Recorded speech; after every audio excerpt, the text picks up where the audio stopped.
네, 세팅이 끝났습니다. 그러면 안녕하세요. 지금부터 시작을 해보겠습니다. 네, 네. 안녕하세요. 저는 오늘 온상공론 번개 라이브를 시작했습니다. 저는 건축을 좋아하는 건쟁입니다. 그리고 오늘 한 명의 더 게스트를 지금 초청을 했어요. 제가 다니던 한국 학교의 지금 후배인데 간단하게 네, 자기소개 해줄 수 있을까요? 네. 안녕하세요. 저는 건축 공부하고 있는 5학년 여민기라고 하고 지금 졸업작품 작업하고 있습니다. 네, 반갑습니다. 예전에 네. 한국 학교에서 한 번 봤죠, 우리. 아, 근데 그때 못 봤죠. 네, 그러니까 그때 원래 줌으로 예, 했었어요. 맞아요. 그러니까 그때 한국에 가가지고 학교 가서 이제 저랑 그 뉴요커랑 같이 이제 동아리 친구들한테 좀 무슨 일 하고 있는지 소개할 수 있는 시간을 가지려고 했었는데 그때 네. 코로나를 제가 걸렸던가 아마 제가 걸렸었던 것 같은데 그래가지고 결국에는 못 가게 되고 그냥 줌으로 그때 다 같이 이야기를 했었던 것 같아요. 네, 정말 네. 오랜만에 이렇게 연락이 닿아서 이런 시간에 참여해 줘가지고 오늘 좀 기대가 됩니다. 감사합니다. 일단은 네, 제가 그때 메일을 받았을 때는 되게 일본에 관심이 많은, 네, 일본 건축에 관심이 많은 것 같은데 어, 네. 뭐 미국도 있고 유럽도 있는데 민기 친구는 일본 건축을 좋아하나요?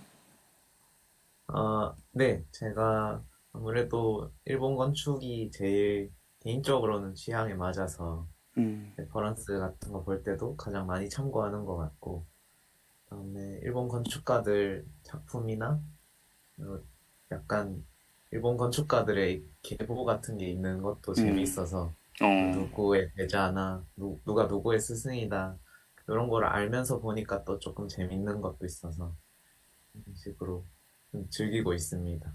대표적으로 좀, 학업 네, 좋아하는 건축가 있나요? 일본 건축가 중에? 어 저는 많이 좋아하는데 어, 아무래도 갑자기 이름이 생각이 안 나는데 아무나 그 괜찮아요. 네. 음. 그 카사이 린카이 코엔 거기에 있는 크리스탈 전망대 아, 네. 크리스탈, 이름이 다니크치 요시오? 네네 예, 그 지금 약간 그런 스타일 좋아하는구나. 깨끗하고, 이렇게 네, 정갈하게 만들어진 디테일 네 좋고. 그러면 맞습니다. 혹시 도쿄에 온 적은 있나요? 도쿄에 자주 오나요? 네. 어, 옛날에는 조금 가끔 갔었는데 음, 최근에는 간 적이 없습니다. 아, 간 그래요? 적은 다니쿠치 요시오 작품은 도쿄에서는 방금 이야기한 린카이 공원 거기 있는 거랑 아니면은 우에노 공원 쪽에 있는 그 호류지, 호류지 예, 호류지가 있고 약간 카나자와 쪽에 가면 다니구치 작품이 좀 많은 것 같아요. 다니구치 요시오의 아, 아버지, 아버지가 그쪽 네, 출신이어가지고 아들이랑 같이 다니구치 요시오랑 많이 지었더라고요. 그 네, 다음이 이제 교토 쪽에도 좀 있고 나중에 기회 되시면 가보면 좋을 것 같습니다. 이제 오늘은 메인 주제는 그거죠. 일본에서 취직하기, 일본에서 건축 사무실을 어떻게 취직할지에 대한 이야기를 좀 나눌 것 같아요.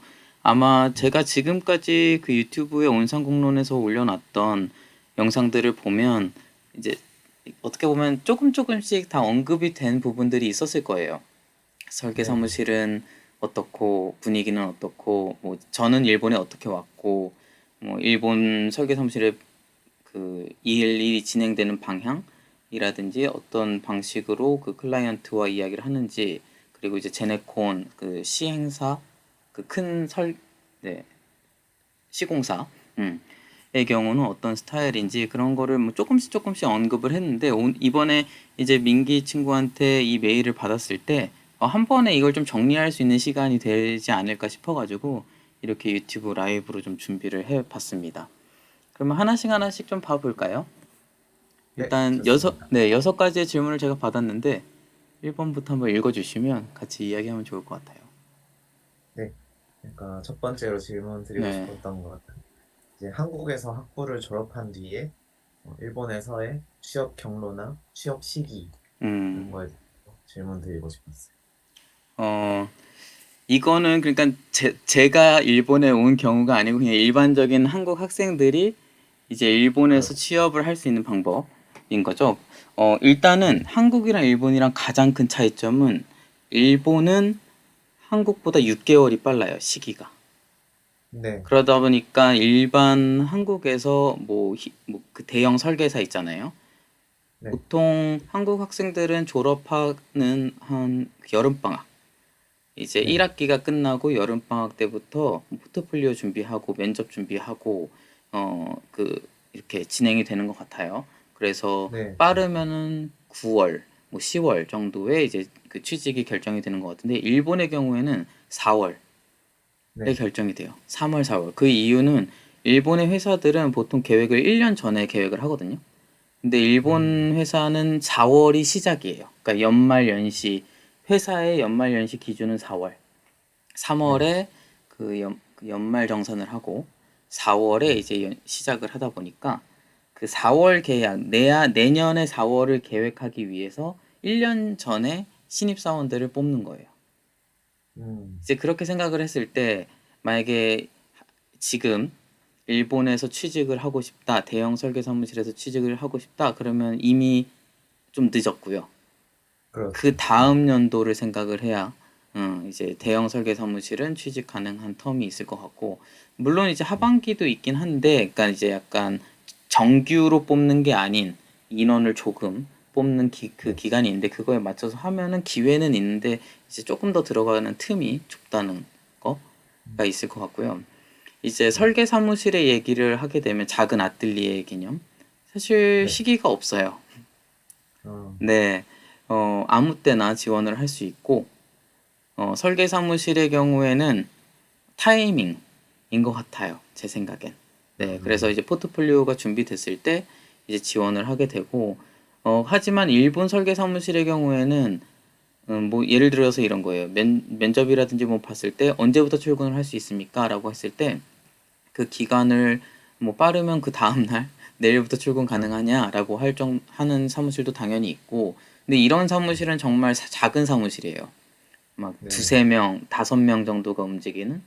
근데 뭐 한 10명 정도 아니면 30명 정도가 움직이는 사무실의 경우에는 기간을 뭐 한 달 뒤에 잡을 수 음. 있습니다라든지 그런 거는 이제 그, 그 이야기를 해가지고 결정을 할 수 있는 것 같아요. 물론 네. 이제 여기보다 규모가 좀 더 커지는 뭐 쿠마事務所라든지 이런 데는 조금 더 절차가 네, 있을 것 같은데 제가 거기까지는 정확히는 잘 모르겠네요. 네. 그래서 네, 포인트는 대형 설계 사무실은 보통 4월. 그러니까 준비는 아마 3월 그때부터 지원을 해야 되고 그다음에 설계 네. 사무실은 특별한 시기는 없다. 예. 근데 이제 그 일본 학생들도 졸업하는 시기, 그러니까 이 4월 달부터 준비를 하다 보니까 몰리는 시기가 있잖아요. 네. 그러니까 이제 전략적으로 이 몰리는 시기에 나도 같이 지원을 할지, 아니면 이걸 좀 피해서, 텀을 피해서, 뭐 약간 사람들이 지원을 안 할 시기에 지원을 할지는 약간 본인의 선택인 것 같아요. 음. 네, 그렇네요. 그러면 음. 혹시 대형 설계 사무소랑 또 제네콘이라고 부르는 네. 회사들이랑은 다른 종류의 회사인가요? 아, 그쵸. 대형 설계 사무실은 이제 한국에서 바라봤을 때 히림, 건원, 음. 뭐 사무 이런 곳을 네. 이야기하는 거고요. 뭐 니켄 세케이 이런 쪽이 그렇죠. 그다음에 아. 제네콘이라고 하는 거는 이제 그 삼성물산, 뭐 현대건설, 네. 그 대우건설인가요? 예. 약간 그런 건설사 쪽을 아. 이야기하는 걸로 나뉘어요. 예. 네. 그래서 뭐 타케나카 이쪽이 있는데 그 타케나카가 되게 유명한데 거기가 예전에도 제가 방송에서 언급했는데 한 역사가 500년 정도 된 음. 곳이라서 그 에도 시대부터 있는 그런 얘네들이 축적된 뭐 디테일이라든지 구조 기술들을 갖고 음. 있는 회사죠. 그래서 일본 전역에 정말 일이 많죠. 그렇게 두 개로 나뉩니다. 네. 감사합니다. 그리고 그 아뜰리에도 그러면 졸업 전에 채용을 이렇게 내정을 주거나 하는 일이 있나요? 네, 그쵸. 음, 이런 거 같아요. 그러니까 한국이랑 일본의 대학생의 네. 그 문화 중에 가장 큰 차이는 저는 휴학에 대한 개념인 것 같아요. 휴학. 네. 그러니까 한국에서는 조금 사람들이 취업을 위해서 취업 준비로 휴학을 많이 하는데 일본 학생의 경우에는 휴학을 거의 안 합니다. 제 생각에 음, 90%안 하는 것 같아요. 그러니까 휴학이 오히려 단점, 마이너스 요소가 되거든요. 네. 그러니까 왜 그 시기에 휴학을 했는지 회사에서 많이 물어봐요. 음, 그러니까 이 친구한테 무슨 결점이 있는 건가로 판단을 해요. 첫 번째로. 네. 그러다 보니까 이제 아뜰리에의 경우에도 이제 그 회사 그 준비하는 그 이제 5학년 아니면 4학년 일본은 4 플러스 2도 많이 있으니까요. 그래서 4학년 때 준비를 해서 지원을 하죠.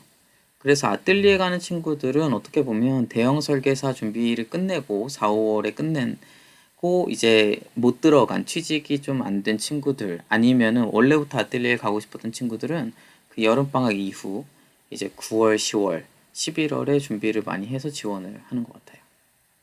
아, 네. 감사합니다. 음, 두 네. 번째 이제 네. 드리면 될까요?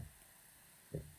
이제 앞, 앞선 질문에서는 이제 한국에서 학부를 졸업했을 경우에 대해서 여쭤봤는데, 그러면 이제 일본에서 대학원까지 한 다음에 만약에 취업한다고 했을 때 어떤 상황이 조금 바뀌어질 수 있는지가 조금 궁금합니다.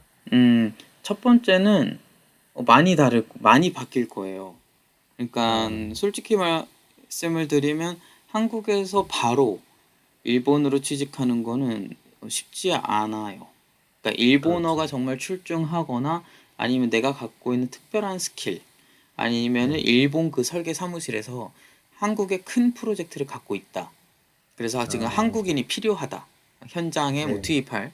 그럴 음, 경우에는 이제 한국에 있는 친구들을 이제 고용하는 경우가 있는데, 근데 이제 학생의 경우에는 뭐 실무 경험이 있는 것도 아니다 보니까 뽑기가 상당히 어렵죠. 그러다 보니까 일본 대학원에 와서 일본의 문화를 좀 파악을 하고 일본의 생활을 익힌 다음에 그 이제 대학원 과정에서 뭐 방학 때 인턴을 한다든지 그래서 일본 음, 사무실에서 어떤 식으로 일을 하는지를 좀 파악한 다음에 그 이력으로 회사에 지원하는 게 사실 더 유리할 거예요. 왜냐하면 음, 어찌됐든 그 설계 사무실 아뜰리에의 경우에도 이 친구의 이력이 어떤지를 파악을 하고 싶으니까 네. 아, 이전에 인턴을 이런 곳에서 했구나. 아니면 이런 곳에서 뭐 대학원 공부를 했구나. 그러면은 이제 대략적으로 그 사무실에서도 알아요. 그러니까 뭐 음, 예를 들어서 아, 도쿄대에서 뭐 연구실에서 어디 연구실에 있었다. 뭐 그러면 아 이런 스타일이겠구나. 와세다에 어디 있었다. 게이오에 어디 있었다. 아니면 이 친구가 방학에 뭐 인턴으로 뭐 어떤 사무실에서 무슨 일을 했다. 뭐 그런 걸 보면은 아 얘는 이런 식으로 할 수 있겠구나. 그걸 파악을 하거든요. 그게 이제 뭐 하나의 네. 포트폴리오고. 그러다 음, 보니까 일본에서 생활을 하고 하는 게 좋지 않을까 라는 네. 생각이 들고 만약에 아 빨리 실무를 뛰어들고 싶다. 일을 하고 싶다. 그러면은 일단은 일본에 지원을 할 때는 이제 네. 전략적으로 한다면은 바로 취업의 목적이 아닌 일단 좀 경험상 인턴으로 좀 할 수 있을까요?의 제안으로 접근을 하는 게 좋지 않을까 싶어요. 음. 네. 감사합니다. 네, 이거 한 친구 지금 질문이 들어서 항상 들어와 주시는 레오나르도 님인데 질문 하나 잠깐 보고 갈게요. 네. 취직 준비는 졸업 학년 전 학년에 하는 건가요? 그러니까 이거거든요. 아까 이야기했던 것처럼 대형 석유회 사무실을 준비하는 친구들은 내 전 학년에 해요. 그러니까 5학년이 마지막 학년이라면 4학년 겨울방학에 준비를 하고 만약에 과정이 4년제인 친구들은 3학년 겨울방학에 준비를 해서 그 4학년 마지막 학년이 시작하는 달 일본은 4월에 시작을 하니까 3월에 지원서를 다 냅니다. 네, 그렇네요. 네. 그러면 이제 다음 질문은 어, 이거 방금 잠깐 설명해 주셔서 괜찮을 것 같긴 한데 아뜰리에랑 그 건설사랑 차이가 어, 그게 네, 어느 정도 차이가 있는지 음, 그 급여에 관련돼서. 음, 급여는 어, 많이 차이 납니다. 그러니까 그렇죠. 아뜰리에와 제네콘의 경우에는 그러니까 연봉으로 계산을 하게 되면 그냥 얼핏 저도 이제 제네콘 다니는 친구 이게 서로의 연봉을 언급은 안 하니까요. 근데 그렇죠. 대충 들었을 때 아뜰리에 다니는 친구의 보통 1.5배, 많이 차이 음, 나면 2배의 연봉 네. 차이가 나요. 예, 그러니까 일본 아뜰리에는 제가 이제 한국에 다니는 한국 필드에 있는 친구들이랑 어느 정도 비슷한 경력인 친구들과 또 연봉에 대한 이야기를 얼핏 했을 때 이제는 일본보다는 한국이 더 많이 받는 것 같아요. 네, 네네. 설계 사무실도 그런 걸 비교했을 때 일본 사무실은 지금 좀 낮아요. 예, 확실히. 네. 근데 그렇다고 해서 막 죽을 정도는 아닌데 이제 그래도 네. 뭐 밥 먹고 야칭 그 월세 낼 정도는 받고 있는 것 같아요. 근데 막 그렇다고 엄청 많이 받진 않아요. 네. 음. 어느 그리고 이제 정도. 근무 조건. 근무 네. 조건에 대해서 좀 이야기를 하면 확실히 제네콘이나 대형 설계 사무실은 이제 시간이 좀 정해져 있어요. 예를 들어서 뭐 음, 아침 9시에 출근을 해서 뭐 저녁 6시에 퇴근을 한다. 네. 그런 식으로 이제 확실히 회사가 시스템이 잘 잡혀 있죠. 음. 그리고 그거를 좀 어기지 못하게 해요. 한국처럼. 왜냐면 일본도 아, 어찌됐든 시간 제한이 있으니까. 네. 하지만 아틀리에는 그렇게 할 수가 없는 게 현실이에요. 그렇죠. 물론 이제 사무실에 따라서 조금 그것을 시간 제한을 두는 사무실도 있는데 제가 몸담았던 사무실의 경우에는 솔직히 좀 이 보스가 유럽에서 많이 일을 하고 와서 그런지 그런 걸 많이 신경을 써줬어요. 근데 음, 이런 데가 아닌 뭐 대표적으로 뭐 소우 후지모토라든지 뭐 준야 이시가미 뭐 이런 쪽은 되게 늦게까지 일을 하고 내 근무 조건이 많이 좋지 않다라는 이야기를 그 얼핏 건너 들었던 것 같아요. 네. 음, 음, 네, 그렇습니다. 그리고 다음 질문은 네, 이제 제가 유학을 한 다음에 취업을 하는 게 아니고 네, 졸업하고 바로 취업 쪽으로 알아보다 보니까 아무래도 그 비자 문제가 좀 많이 걸리는데 그쵸. 외국인 비자를 감당할 수 있을 정도의 회사면 상당히 규모가 있어야 된다고 하더라고요. 그래서 음, 작은 회사일 경우에 이 체류 자격이 없는 외국인은 채용하기가 쉽지 않다 이런 이야기를 마이나비 쪽에서 들었는데 네, 음, 지금 설계 쪽에서 실제로 그런지 여쭤보고 싶었어요. 그쵸. 이 체류 비자라는 게 뭐냐면 그러니까 절차가 귀찮은 거거든요. 아, 네. 그러니까 설계 사무실에서 누군가가 그 이제 외국인 고용인을 보증을 하고 그런 서류를 제출하고 관리를 해야 되는 그 절차가 있는데 그게 이제 귀찮다 보니까 그럴 바에는 내국인, 일본인 뽑지의 개념인 거예요. 보스 입장에선. 아, 음. 네. 그러다 보니까 이제 작은 사무실의 경우에는 일이 워낙 많다 보니까 거기까지 손을 뻗치기는 이제 힘든 거죠. 근데 이제 방금 이야기했듯이 대형 설계 사무실이나 좀 메이저급 우리가 아는 뭐 그런 유명한 스타 아키텍트를 보면 네. 그쪽에는 해외 프로젝트들이 많다 보니까 어쩔 수 없이 해외 외국인들을 고용을 해요. 뭐 시게루반이라든지 도요이토라든지 이런 세지마, 사나라든지 이런 곳은 네. 그러다 보니까 이제 거기에는 시스템이 갖춰져 있죠. 그 누군가가 그 일을 하겠죠. 네. 팀이. 그러다 보니까 이제 비자 관리는 해주는데, 근데 이제 그럼에도 불구하고 작은 사무실에 나는 내가 좋아하는 건축가가 있어서 한번 트라이를 해보고 싶다. 그러면 이제 면접을 보고, 내가 갖고 있는 강점을 그쪽에 어필을 하면 그 회사가 나를 고용한다면 비자를 준비를 해줄 거라고 저는 판단을 해요. 이제 대표적인 네. 케이스가 제가 들어갔던 사무실의 경우도 어, 외국인이 한 명도 없었어요. 전원 다 일본인이었고 제가 들어갔을 때가 사무실이 거의 6년 차, 5년 차, 6년 차였는데 네. 외국인을 뽑을 계획도 없었죠. 그랬는데 이제 제가 들어왔을 때 이제 좋게 봐줘서 네, 다행스럽게 그럼 비자를 준비해 주겠다라는 조건으로 비자를 다 취득을 해줬고, 네, 네, 지금까지 잘 진행이 됐었죠. 네. 그러니까 그거는 그 보스한테 내가 어떻게 어필하고, 내가 누군지 그 포트폴리오나 면접에서 내 퍼포먼스를 보여주면 충분히 가능성은 있다고 봐요. 네. 네. 그러니까 뭐 엄청나게 어렵다 그런 건 아니고 하면 하는 건데 아, 이 친구가 그 정도로 우리 회사에 필요한가의 그냥, 판단인 것 같아요. 네. 그런데 이제 절차상 좀 더 편리한 쪽으로 가려면 방금 얘기한 그 메이저 쪽으로 컨택하는 게 그들이 좀 부담이 없다. 대신에 반대로 이야기하면 그만큼 경쟁은 심하다. 왜냐면 그렇죠. 그렇게 전 세계에 있는 수많은 외국에서 공부하는 친구들이 다 이 사무실을 타겟으로 지원을 할 거잖아요. 그럼 그 네. 친구들이랑 경쟁을 해야 된다는 거. 네. 그러면 외국인 입장에서 그 체류 비자는 온전히 그 회사한테 이렇게 기댈 수밖에 없는 부분인가요? 그쵸. 이제 회사가 좀 잘 자리 잡힌 회사다. 만약에 좀 이제 그 연수도 좀 있고 실적이 좀 좋은 회사 그러면은 비자가 나오는 연도수가 달라요. 회사가 아, 좀 불안정하게 되면 보통 연도가 뭐 1년 나오고 그 1년도에 또 갱신을 해야 돼요. 이게 정말 그, 그, 어, 뭐, 뭐라고 하지? 귀찮아요. 네.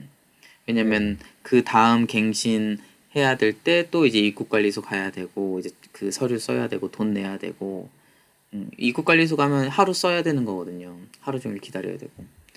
그런데 이제 좀 괜찮은 사무실이다 그러면 3년 받고 뭐 대형 설계 사무실이다 그러면 한 번에 5년도 줘요. 아, 음, 그런 식으로 이제 그 회사에 따라서 비자 받을 수 있는 연도수. 그러니까 이제 비자를 주는 뭐라고 해야 되지? 입국관리소라고 해야 되나? 거기서 이제 네. 판단을 하는 거죠. 이 회사가 어떤 회사냐에 따라서. 네. 알겠습니다. 그다음에 제가 음, 이제 일본 쪽에 그 개조하거나 개축하거나 리노베이션 하는 프로젝트를 조금 봐가면서 매력을 많이 느꼈는데 음, 혹시 그거는 그런 것만 하는 사무소들이 있는 건지 음. 아니면 사무소에서 일이 그런 리노베이션 프로젝트가 들어오면 일을 하는 건지 하는 게 조금 궁금합니다. 일단은 일본에는 수많은 아까 뭐 전 세계 어디나 똑같을 것 같은데 일단 네. 신축대 건물에 있는 거고 그 건물을 이제 클라이언트가 리모델링을 하겠다 뭐 신축을 하겠다 결정을 하는 거겠죠. 근데 일본에는 확실히 한국보다는 리모델링이나 네 이제 리노베이션 개축의 프로젝트가 많은 것 같아요. 제 느낌엔. 네, 네. 확실히. 그리고 이제 건축가한테 기회도 많은 것 같아요. 그 말은 네. 한국의 경우에는 이제 아파트 생활을 많이 하다 보니까 아파트는 뭐 다 똑같이 짜여진 그 유닛 안에 그 안에 이제 뭐 바닥 교체하고 뭐 벽 교체하고 뭐 가벽 정도 넣고 뭐 그 정도의 좀 단순한 인테리어라면 근데 일본의 네. 경우에는 각자 사는 집들의 구조와 그 사이즈와 뭐 형태가 다 다르고 그러다 보니까 사람들이 이 집이 어떤 집이냐에 따라서 리노베이션을 많이 하는 것 같아요. 음, 음, 부분적으로 뭐 부시기도 하고 부분적으로 새로 신축도 하고 아니면 뭐 오래된 부분 1층만 놔두고 뭐 2층을 올린다든지 뭐 여러 가지 방법으로 하다 보니까 건축가한테 그런 프로젝트들이 많이 들어와요. 대표적으로 좀 알려주고 싶었던 지금 여기 5번에 회사가 따로 있냐고 해서 저는 개인적으로 좋아하는 인테리어 리노베이션 잘하는 그 건축가 중에는 스키메타라고 해서 나카사카조라는 건축가인데 건축가죠. 근데 인테리어를 많이 네. 하는데 일본의 이제 블루보틀의 경우에는 거의 이 건축가가 다 했고요. 한국에도 많이 했어요. 이 나카사카조가. 그러다 네. 보니까 이쪽으로 좀 컨택을 한번 해보면 혹시나 좀 한국인의 수요가 있지 않을까라는 생각은 저도 좀 해봤어요. 지금 후보에 있었던 예, 회사라 여기 아, 잘해요. 네, 제가 인스타를 자주 보는데 뭔가 한국인 직원분이 계시는 것 같은 느낌이 음, 있어서 예. 그래서 한번 연락해 보려고 생각하고 하고 있습니다. 네, 여기 프로젝트를 재밌게 잘 하는 것 같아요. 뭐 되게 실험적으로도 하고, 방금 이야기한 리노베이션 프로젝트도 정말 많고, 네, 그런 것 같습니다. 감사합니다. 아, 그리고 하나 더 이야기를 하면, 저도 이거는 일본 친구한테 들었는데, 이게 진짜겠죠? 이 친구들이 이야기하는 거니까. 그러니까 네. 일본에서는 집을 사는 거에 있어서 되게 겁을 낸다고 해요. 그러니까 집을 네. 사면은 집값이 떨어진다고 생각을 한대요. 이게 한국의 경우에는 집을 사면 당연히 부동산은 불패신하다라고 해서 집값이 오른다라고 생각하니까 사람들이 너도 나도 없이 집을 사고 아니면 집을 새로 짓는다든지 뭐 그런 식으로 부동산에 투자를 많이 하는데 일본의 경우에는 이제 버블 경제 때 좀 심각한 부동산 침체가 있었다 보니까 이 집을 사는 거에 되게 겁을 내더라고요. 집을 사, 네. 집을 왜 사? 집값 떨어지는데. 다 이런 식이에요. 그러다 보니까 이제 기존의 사람들이 갖고 있는 집을 리노베이션 하는 경향이 많은 것 같아요. 예. 음. 그래서 더더욱 리노베이션을 하는 건가 싶었어요. 음,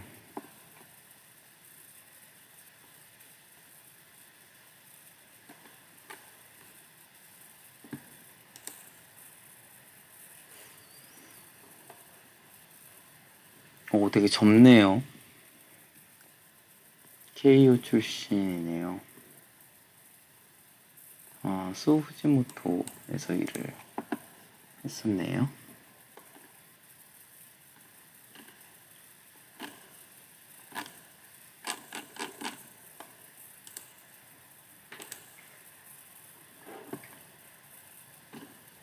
좀 추상적인 하는구나. 소후지모토 스타일이네요. 좀 뭔가.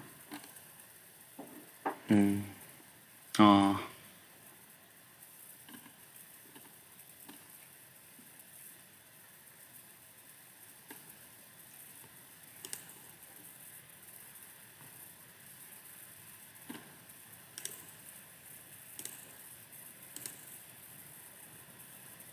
이거 어디지?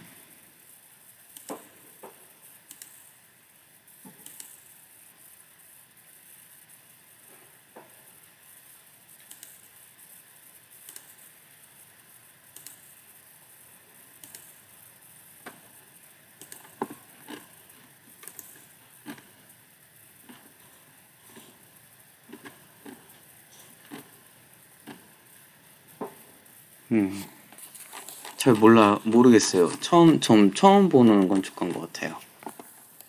아, 네, 처음 봤어요.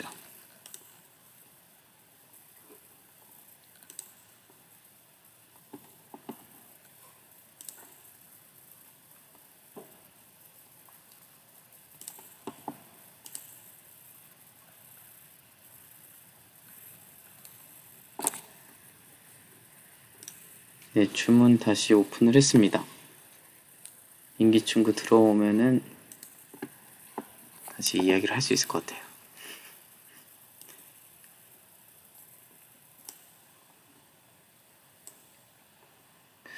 그렇게 신생은 아닌 것 같은데요. 뭔가 조금 프로젝트가 꽤 있네요. 다시 한번 볼까?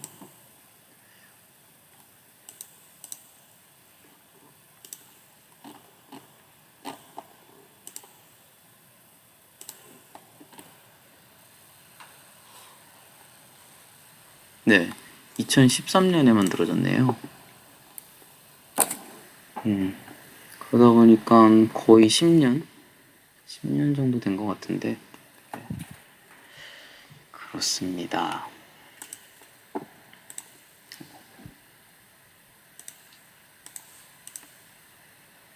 음, 아까 우리가 어디까지 이야기했죠? 이제 네, 마지막 1분 남아 있고, 네네, 다음에 제가 몇 가지 추가로 여쭤보고 싶은 게 있어서 조금 네네, 들고 왔어요. 좋습니다. 네. 그럼 이제 6번 질문인데, 이제 제가 굳이 설계 쪽이 아니라, 아예 건축 쪽이 아니라 다른 것들도 찾아보고 했었는데, 그러다 보니까 일본의 큰 회사들은 이제 신입들한테 1에서 2년 정도 오호호, 네네. 굉장히 길더라고요. 그래서 건축 설계 쪽은 한국이랑 마찬가지로 바로 이렇게 필드에 투입되는 형식인지 아니면 대형 설계사의 경우에는 좀 수습 기간이 긴 편인지 좀 여쭤보고 싶습니다. 일단은 제 경험상으로 아뜰리에의 경우에는 보통 3개월의 수습 기간을 어, 겪어요. 그래서 그 네, 3개월 동안은 보수도 이제 풀로 100% 받는 게 아니고 이제 사무실마다 다른데 어떤 곳은 전체 액수의 뭐 70%, 80% 네, 아니면은 뭐 약간 아르바이트 비용처럼 그 뭐라고 그러죠? 시간당 급여? 네, 시급, 예. 시급에 맞춰서 이제 그 3개월 동안은 책정을 해서 주는 경우가 있어요. 그래서 그 기간, 수습 기간이 끝났을 때부터 이제 풀타임으로 비용을 줍니다. 근데 이제 대형 설계 사무실의 경우에 이제 1, 2년을 한다는 것은 얘기가 좀 다른 경우일 거예요. 예를 들어서 제 네, 친구, 제 지인의 경우에는 지금 이제 일본의 그 자동차 회사 거기서 일을 네, 하고 있는데요. 그 친구의 말을 곁들여서 이야기를 하면 그 친구는 저한테 딱 이렇게 얘기했어요. 일본의 대형 설계 사무실, 대형 회사의 경우에는 DNA를 만든다. 어, 자신의 회사의 DNA, 그러니까 뭐 삼성맨을 만든다 이런 식의 개념인 거예요. 네, 그러니까 그 수습 기간이라고 하지만 그 수습 기간이 그 기간 동안 뭐 월급을 안 준다 그런 게 아니고 그 기간 동안에는 이 친구한테 뭐 담당 프로젝트를 부여하지 않고 이 회사가 어떤 시스템으로 어떤 일을 하는지를 배울 수 있는 1년의 기간 아니면 음, 2년의 기간을 주는 시스템인 것 같아요.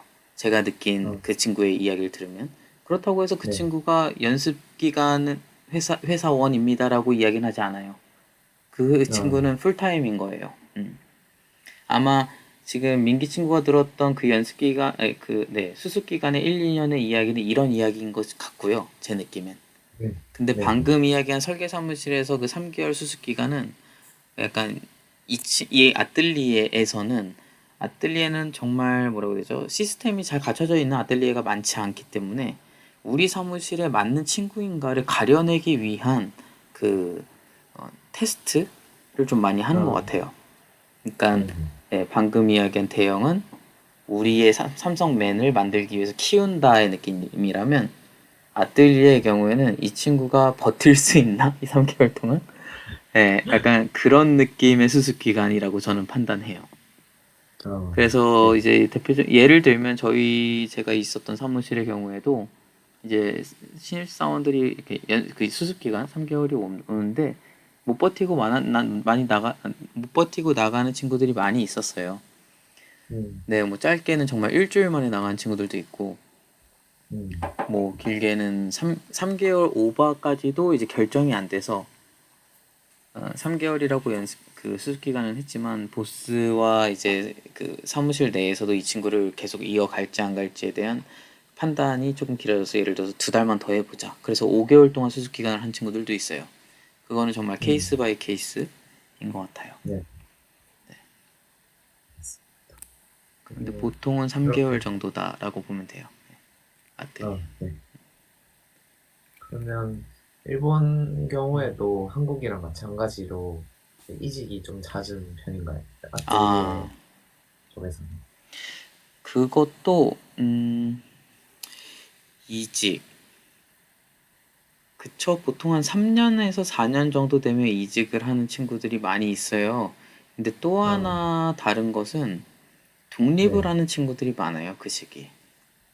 확실히 어, 한국보다 일본에서 독립을 그렇게 빠르게 하는 친구들이 저는 많은 것 같아요. 제 연구실 출신들 보면은 보통 3년에서 4년 때 이제 그 일본 건축 설계사, 1급 설계사를 따고 나면 그 이후에 빠르게 독립을 하더라고요. 물론 일본은 한국이랑은 좀 설계 사무실 그 만들 수 있는 라이센스의 절차가 좀 달라요. 한국의 어, 경우에는 건축사가 이제 시험을 봐서 통과해서 건축사가 있으면 설계 사무실을 낼 수 있는 걸로 저는 알고 있는데 일본의 네. 경우에는 설계사가 있다고 해서 설계 사무소를 낼 수는 없어요. 어, 설계사를 체득한 이후에 3년인가 그 건축 관리자의 자격을 따야 네. 돼요.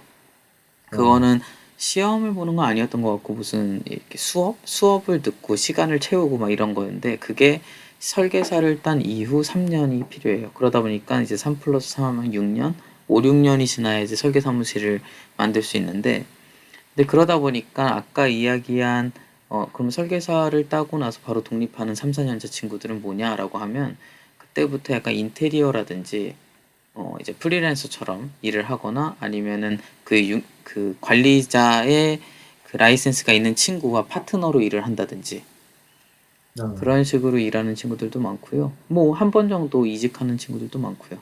네, 네. 좀 그런 것 같아요. 그게 그렇게 뭐 한국이랑 다르진 않아요. 예, 뭐한 곳에 쭉 있고 막 그러지도 않고요. 어, 비슷한 것 같아요. 네. 그러면 그 2급 건축사, 그다음에 1급 건축사 이렇게 있는 걸로 알고 있는데 그 각 시험마다 응시 자격이 어떻게 되는지 아, 외국인 그게 그 응시할 수 있는지 대학을 궁금해요. 나와야 돼요, 일본에서. 음, 네네. 네, 2급도 네, 마찬가지나요? 네. 네, 그렇습니다. 네. 음. 그러면 아니면은, 제가 아직 거기까지 확실히 그때 찾아보다가 확실하게는 못 찾아봤는데, 이, 네. 외국에서 자격증이 있으면 시험을 응시할 수 있는 조건이 있었던 것 같기도 하고, 그건 제가 나중에 한번 확인을 다시 해볼게요. 네. 네네. 저도 한번 확인해보겠습니다. 그 다음에 네. 그 다음에 월 생활비가 음, 뭐 교육이면 어느 정도인지 그리고 그 제가 한번 교환학생을 갈 때 월세 같은 걸 알아보면서 그 보증인이 필요하다고 봤는데 네. 이게 이제 지인이 없는 경우는 어떻게 해결을 하는지 아, 그런 생활적인 것도 조금 궁금합니다. 음. 첫 번째, 생활비의 경우에는 뭐 케이스 바이 케이스겠죠? 좀 여유가 네네. 있는 친구들은 좀 뭐 괜찮게 지내고, 예. 정말 그냥 보통으로 이야기를 할게요. 예를 네. 들어서 도쿄에 그, 어, 야마노테 라인, 그 초록색 네네. 선, 네. 그 야마노테 라인에서 전철로 한 10분에서 15분 반경까지 잡을게요. 네. 10분에서 15분. 그러니까 뭐 신주쿠까지 전철로 한 25분 정도 걸리는 씩 네. 그, 네. 그 야마노테 선에서 15분. 그 정도 집에서 조금 괜찮은 집, 막 50년 된 집 아니고 한 일본에서는 보통 한 2, 30년 된 집이어도 요즘 집이라고 이야기하거든요. 그 네. 정도라고 봤을 때 월세가 대략적으로 한 80만 원 음, 정도라고 보면 될 것 같아요. 80에서 90. 음. 그냥 일반 사람이 살 수 있는 아니 그냥 약간 스튜디오 네, 네. 한 23, 24회배 정도? 네. 그렇게 했을 때 한 8만 원 정도 나오는 것 같아요. 대략적으로 80만 원 정도. 거기에 이제 뭐 전기세, 뭐 수도세, 뭐 가스비, 요즘에 일본도 많이 올랐는데 거기에 뭐 인터넷 비용, 뭐 핸드폰 비용, 이런 매달 나가는 지출비 하게 되면 한 2만에 20만 원 정도 나가는 것 같아요. 그래서 매달 그렇게 지출되는 건 한 100만 원 잡으면 될 것 같고, 물론 이제 네. 집값을 나는 조금 멀리 살겠다. 네. 도쿄에서 한 3, 40분 떨어진 데 살겠다. 그러면 당연히 한 6만 원, 뭐 여기까진 갈 수 있을 것 같은데, 도쿄에서 6만 원 이하로 구하기는 거의 힘들어요. 특히 외국인은. 왜냐면 네. 외국인한테 주는 그 집이 또 많지 않거든요. 아, 그 집들의 그 뭐라고 해야 되지? 그 어, 집들 나와 있는 조건. 왜냐면 집 주인이 외국인들을 싫어하는 경우도 있어서 네. 네, 예, 이렇게 걸러요. 네. 네. 사람을. 네.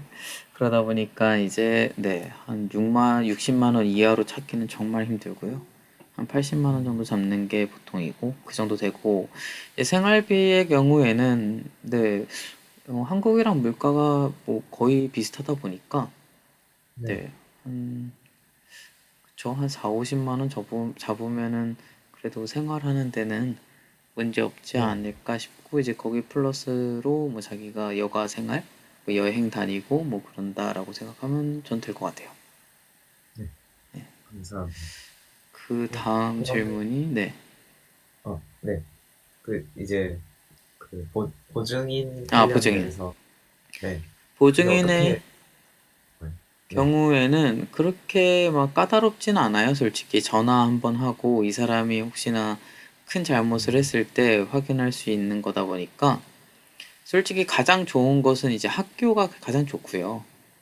이제 저 같은 네네, 경우도 이제 저는 도쿄에 처음 들어올 때 지인이 있어가지고 부모님의 지인이 있어서 그쪽으로 하긴 했었는데 그 네, 이후에 제가 이사를 할 때도 이제 보증인은 필요했으니까 그때는 저는 항상 학교에 있는 조교한테 부탁을 아, 해서 네, 네, 이사를 할 건데 보증인이 필요하다. 좀 해줄 수 있냐라고 했을 때, 해주겠다. 그러면은 이제 부동산 쪽에서 전화를 한번 해요. 네, 이 사람 믿을 만한 사람이냐? 우리 집에 온다고 하는데, 괜찮냐? 그러면, 아, 우리 지금 연구실 학생이다. 뭐 이렇게 대답해주면, 네, 뭐 보증이 되는 거니까. 그건, 그렇게 어렵진 않을 거예요. 네, 감사합니다. 네. 근데 이제 일본에서는 집을 구할 때 하나 알아야 되는 게 초기 비용 관련해서 이야기를 하면, 네, 음, 그 부동산 집주인한테 줘야 되는 돈이 있어요. 그러니까 시키킹 레이킹이라는 시스템이 있는데, 네, 하나는 보증금이에요. 집을 나갈 때 돌아오는 돈. 뭐 그때 네, 집 뭐 집에 문제가 있으면 거기서 또 금액이 깎이겠죠. 음. 그런 비용으로 잡아놓는 게 한 달치 비용. 음, 그리고 또 한 달치 비용으로 집 주인한테 내가 이 집에 들어가니까 감사합니다라고 돈을 줘야 돼요. 이상한 시스템인데, 네, 그래서 이제 한 달치를 줘야 되고, 그리고 이제 첫 달치 야칭을 내야 되고 월세.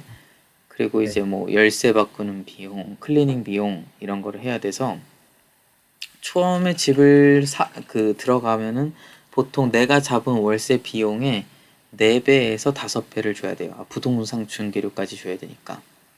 네, 그러니까 방금 이야기한 80만 원짜리 집을 들어가겠다. 그러면 한 400만 원 정도가 처음에 필요한 것 같아요.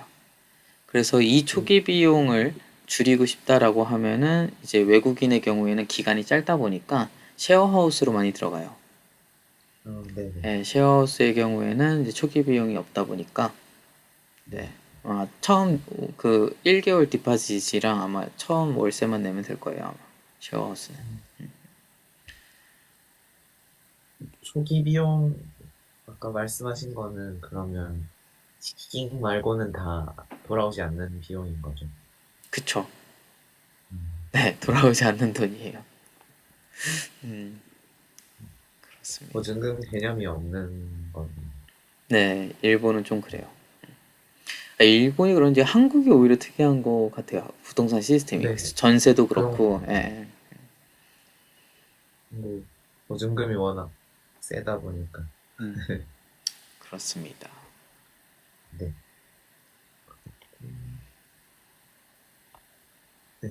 제가 여쭤보고 싶은 거는 대부분 다 음, 들었는데, 그러면은, 네, 네, 네. 얘기해요. 혹시 그 아뜰리에에서 일하면서 그러면 도쿄에서 생활하면 저축이 거의 불가능한 수준인가요? 음, 할 수 있어요. 근데 그 액수가 크진 않아요. 그게 네네. 정답이에요. 할 네. 수는 있는데 액수가 크진 않다. 네. 네. 네. 이 정도면 충분한 것 같습니다. 아, 그런가요? 네. 네. 그럼 반대로 제가 이제 민기 네. 친구한테 좀 몇 가지 질문을 할게요.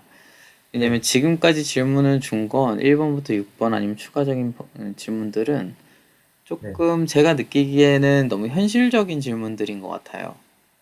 네. 물론 맞아. 이곳에서 살아야 되고 어떤 조건에서 일을 내가 할 수 있을까에 대한 궁금증으로 저한테 질문을 해준 것 같은데 약간 그런 네. 것보다 왜 이곳에서 일을 하고 싶은지에 대한 약간 동기가 강하게 있어야지 올 수 있을 것 같아요.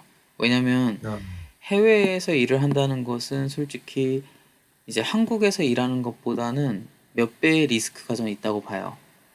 네, 몇 배의 리스크. 왜냐면 일단은 그 언어적인 문제, 그다음 네, 관계의 문제, 문화의 문제, 네, 그다음 방금 이야기한 그런 경제적인 문제 여러 네, 가지가 있다 보니까 쉽지 않아요. 그냥 네, 단순하게 얘기를 하면은 프로젝트를 만약에 내가 한국에서 취직을 해서 일을 하게 되면 1에서 한 3년 차가 하는 일이 외국에서 일하는 외국인들한테는 그 3년 차 안에 같은 경력을 쌓을 수 없어요. 무슨 네, 말이냐면 뭐 예를 들어서 한국에서는 1년 차 때부터 바로 주택 뭐 아뜰리에에서 주택 담당 프로젝트를 줘요. 그럼 그거를 끌고 가요.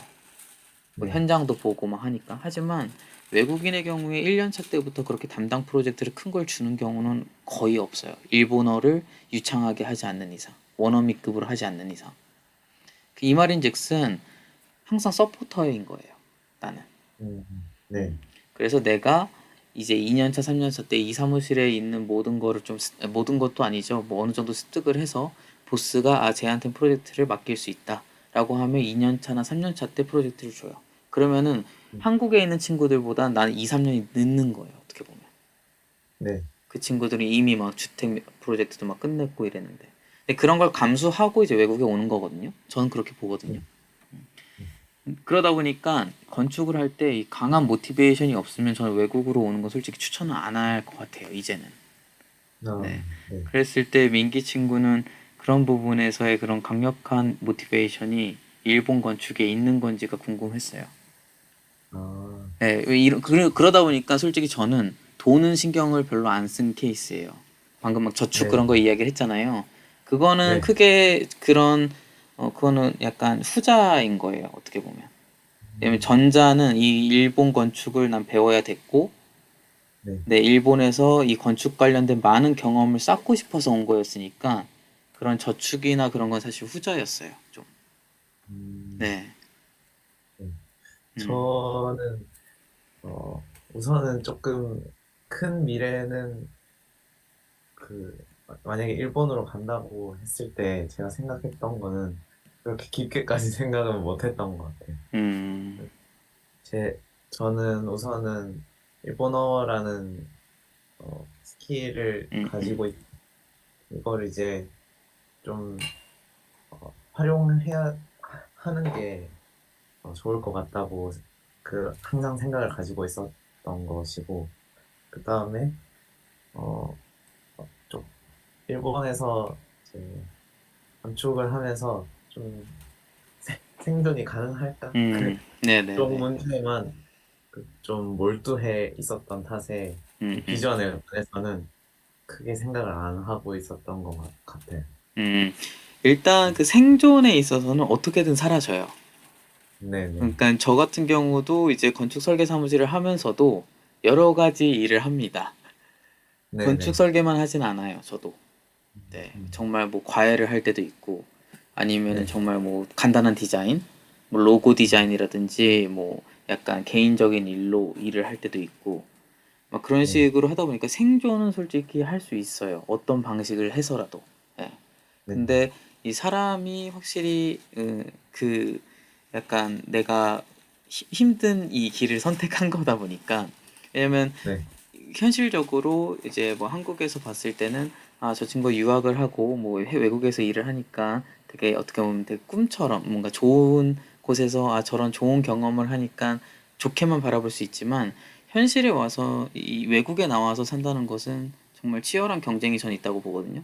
일단 가장 첫 번째 조건은 이거예요. 내가 일본에 있는 이 일본인보다 일본인과 똑같이 경쟁을 했을 때 나한테는 어떤 가치가 있지예요. 방금 일본어에 음, 대해서 그렇게 얘기했잖아요. 민기 친구가 네. 일본어를 할 수 있으니까 일본어 스킬을 난 사용해야 된다. 그럼 제가 반대로 이야기할게요. 그 예를 들어서 도쿄에 있는 좋은 우수한 대학에 나온 건축학과 친구들, 일본인, 일본어를 할 수 있는 그 네. 친구들과 민기 친구를 비교해서 만약에 회사에서 뽑으라고 하면 왜 누구를 뽑아야 되고 거기에서 나는 왜 뽑혀야 되는지가 이제 나와야 되는 거예요. 나는 그거는, 일본어를 할 수 있으니까 가는 건데 그게 아닌 회사 입장에서 음, 네. 거- 네. 이제 그렇게 접근을 해서 네, 포트폴리오를 만들고 그렇게 아, 회사를 가야 돼요. 예, 나한테는 네, 이런 스킬이 있고 나는 그러니까 이제 생각은 반대로 가는 게 좋아요. 나는 한국어를 음, 할 수 있다와 나는 영어를 네, 할 수 있다 개념. 네, 네, 나는 3개국어를 할 수 있다. 예. 아, 그러니까 너네들이 나를 뽑으면 내가 이쪽으로 뭔가 할 수 있다. 예를 들어서 뭐 콤페티션을 인터내셔널 콤페티션을 나를 통해서 할 수 있다. 네, 네, 그 개념으로 가야 돼요. 일본어는 기본인 거예요. 왜냐면 일본인이랑 그렇죠. 경쟁을 해야 되는데 나 일본어 잘합니다는 아무 그게 메리트가 아니에요. 네, 회사 입장에서는 당연히 배워오세요거든요. 네, 네. 약간 현실은 그래요. 네. 그런, 음, 그렇습니다. 그리고 일본어는 이제 모든 나라의 외국 생활은 똑같다고 생각은 하지만 언어를 잘할수록 그 나라의 문화와 그 나라의 일을 가장 빨리 습득할 수 있는 것 같아요. 저도 아, 처음에 일본에 왔을 때 일본어를 못했기 때문에 네, 일본의 문화를 습득하는 시기가 되게 느렸던 것 같아요. 음, 그런데 이제 회사에 취직을 하고 거기서 어떻게 보면 일을 시켜야 되니까 비즈니스 일본어를 공부해 주세요라고 압박이 들어오니까 저도 이제 그때부터는 정신 차리고 좀 한 것 같은데 그때부터 더 일본 문화를 알게 됐고 적응이 더 빨리 되는 것 같았어요. 그러니까 한국에서 조금이라도 정말 일본에 온다고 생각을 한다면 조금씩 일본어를 조금 더 깊이 있게 그러니까 그 비즈니스 일본어가 필요해요. 어쩔 수 없어요. 네, 네, 그 일상적인 그 일본어 플러스 비즈니스 일본어를 준비를 해서 일본에 온다면 아마 네 엄청난 무기로 그러니까 한국어가 엄청난 무기로 작용이 될 거예요. 반대로. 음. 그리고 혹시 그런 일본 잡지 같은 걸 보면서 네네. 건축 용어라고 해야 네네. 되나요? 음. 음, 그런 용어들을 이렇게 조금 보는데 아직도 좀 걸릴 때가 많거든요. 네네. 그런 용어 안에서. 그런 것도 혹시 좀 더 잘 잡지 외에 공부할 수 있는 방법이 혹시 있을까요?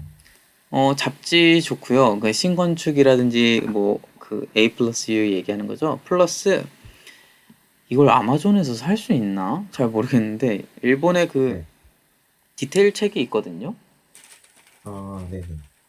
뭐 예를 들면 지금 손에 잡히는 게 이런 거? 네. 뭐 목구조, 뭐 S조, RC조 해가지고 이 디테일 잡혀 있는 거예요. 그러면 그 네. 구조에 따라서 보이나? 네, 안 보이네요. 네. 구조에 따라서 그 이제 디테일이 적혀 있는 책이 많아요. 이런 것들이 좀 많아요, 일본엔. 전 그게 되게 좋거든요. 네, 뭐 네네. 한국에도 많은지는 모르겠는데 일본엔 이런 책들이 많다 보니까 여기서 그런 용어들 배워놓으면 좋죠. 이 얘기는 잘한 게 저 같은 경우에도 이제 실무 들어가서 1, 2년 차 때는 이런 용어를 잘 몰랐어요. 그러다 네. 보니까 일을 하는데 대화가 안 돼요. 아, 네, 이 친구들은 막 뭔가 얘기를 하는데 전 대화가 그게 안 되는 거예요. 뭐 간단한 대화가 이런 거예요. 시약의 나니? 네. 시약에는 마감이라는 뜻인데 저는 네. 그 시약이라는 단어를 몰랐던 거예요. 네. 그러면 이 친구는 계속 마감 어떻게 할 거야? 재료 어떤 거 쓸 거야?를 얘기를 하는데 저는 그 대답을 못 하는 거예요. 그런 식으로 되면은 일이 잘 계속 버퍼링이 되고 이제 되다 보면은 신뢰가 떨어져요. 네. 일 처리가 느리니까. 그러다 보니까 이제 그런 용어들을 잘 알고 있으면 바로바로 대답이 가능하니까 일 처리도 빨라지고 도움이 많이 되죠. 미리 공부해 놓으면 좋을 것 같아요. 네. 뭐, 혹시 지방에서 네, 네. 건축 설계를 하는 한국분이라던가 그런 분들도 계시나요? 아, 아무래도 일본에서 네, 설계 쪽은 음, 수도권에 집중되어 있는. 지방 건축가들이 많이 있어요, 일본에. 그리고 네, 거기서 활동하는 유명한 건축가들도 많고요. 그런 잡지에 나오는.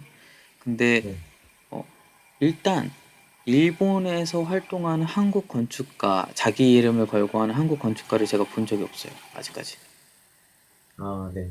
예, 저는 한 명도 모르는 것 같아요. 그러니까 뭐 이타미 준의 경우, 준상의 경우에는 그 물론 돌아가셔서 지금 그 따님이 하고 계신다고 들었는데 그 사무실이 일본 사무실이라고 봐야 될지 한국 사무실이라고 봐야 될지 전 잘 모르겠거든요. 음, 제가 알기로는 오히려 한국에서 더 프로젝트를 더 많이 하고 계신 걸로 알고 있는데 잘 모르겠어요. 그래서 그냥 뭐 신건축이라든지 그런 잡지에서 바라봤을 때 한국 건축가가 일본에서 활동하고 있는 분을 제가 아직까지는 본 적이 없어요.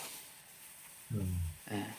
그래서 아마 지방에서 계실지는 모르겠지만 제가 잘 모를 수도 있겠죠. 그리고 그 2급 건축사, 1급 건축사의 경우에 외국인에 따른 제약사항이나 이런 아, 건 그런 딱히, 거 없어요. 예. 조건에 맞으면 시험을 볼 수 있어서 그 특히 재밌는 게 중국 친구들이 잘 따요. 한문을 잘하니까 왜냐면 이게 법 때문에 어렵거든요. 법, 건축법. 네.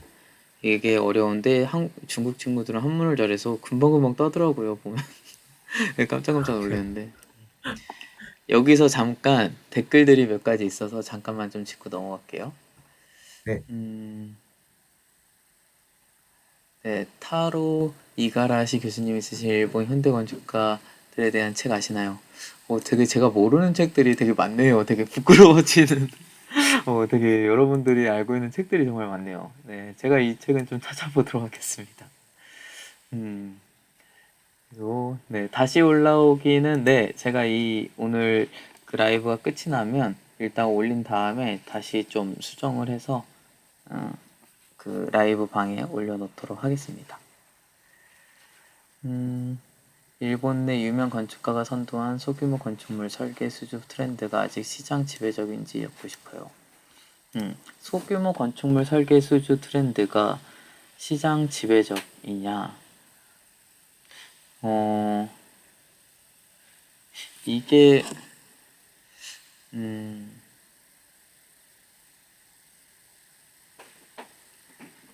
제가 지금 정확히 이해한 건지 유명 건축가가 그런 소규모의 프로젝트를 수주를 따로 다닌다는 건가요? 아니면 그런 수주를 받아서 진행을 한다는 건가요?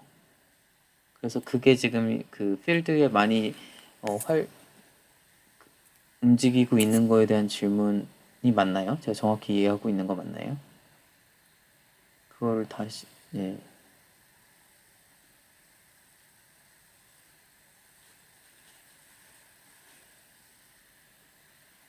건축 용어집 책은 제가 유튜브 그 라이브가 끝나면 거기 그 댓글에다가 핀으로 잡아 넣을게요. 아마존에서 아마 한국에서 구입할 수 있는지 모르겠는데 일본 아마존에서는 쉽게 구입할 수 있는 책이거든요. 예, 제가 지금 갖고 있는 것도 일본 스태프들도 다 하나씩은 갖고 있는 책이어서 네, 네, 그, 네, 소규모 건축물에 대한 이야기는 일단은 아까도 초반에 이제 민기 친구랑 이야기할 때 언급을 했었는데요. 일본에는 일이 좀 많아요. 소규모 프로젝트들이. 사람들이 살고 있는 집의 그런 필지들이 다 잘게 잘게 나눠져 있고, 그곳에 이제 새 집을 짓는 사람들도 많고, 리노베이션을 하는 사람들도 많다 보니까, 사실 클라이언트 입장에서 그냥 건축가를 찾는 거예요. 그래서 자기가 원하는 건축가가 뭐 스타 건축가들도 될 수도 있는 거고, 아니면 젊은 건축가들도 될 수 있는 거고요. 그러다 보니까, 그런 일들은 상당히 많습니다. 그래서 예를 들어서 뭐, 내가 돈이 좀 있는데 이걸로 안도 타다오한테 교회를 할 수 있을까? 할 수 있어요. 네, 그 건축, 뭐, 그러니까, 일본에는 어찌됐든 건축 그 설계비가 책정이 돼 있어요. 약간 나라에서 규정해 놓은, 약간 관례적이라고 해야 될까요? 한 10%, 15%? 그러다 보니까 그 비용에 맞춰가지고 그 건축가의 스케줄에 해당이 되고, 그 공사 기간이 잘 맞는다면, 안도 타다오한테 그 작은 교회를 음, 해달라고 부탁을 할 수도 있는 거고요. 아니면 그냥 조금 내가 건축 설계비를 좀 줄여가지고 젊은 건축가들한테도 맡길 수도 있고요. 그러다 보니까 자기 클라이언트들이 자기가 갖고 있는 땅에 자기가 갖고 있는 뭐 프로젝트 그 사이트에 다양한 방식으로 건축가들한테 프로젝트를 수주할 수 있습니다. 그런 말이 있어요. 일본에는 편의점 수보다 그 클리닉, 치과가 많다라는 이야기가 있어요. 일본 사람들 이빨이 좀 안 좋다 보니 턱이 자꾸 이빨이 안 좋다 보니까 그런 이빨 관련된 클리닉이 많다. 근데 그 클리닉 수보다 건축가의 수가 많다라는 이야기가 있어요. 그 정도로 건축가들이 많아요. 네, 그렇습니다. 네, 민기 친구가 좋아하는 건축가는 네, 그쵸. 다니구치 요시오의 얘기가 나왔습니다. 그렇네요. 좋아요. 그래서 네, 뭐 다른 것보다도 저는 이번 민기 친구랑 이 이야기를 할 때 그게 가장 궁금했었어요. 아까 이야기했던 것처럼 네, 좀 일본 건축에 대해서 관심을 많이 가져야 될 거예요. 그리고 네, 만약에 오게 된다면 뚜렷한 그런 목표를 하나 갖고 오는 게 좋을 거예요. 예를 들어서 저의 경우에는 그냥 일본 디테일이었어요, 디테일.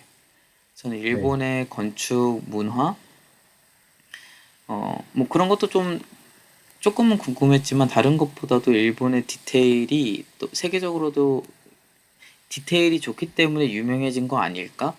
라는 궁금증이 있어서 이 기간 동안 내가 일본에서 건축을 배우는 기간 동안 그 일본의 디테일은 최대한 많이 배워보자. 좀 마인드가 항상 있었던 것 같아요.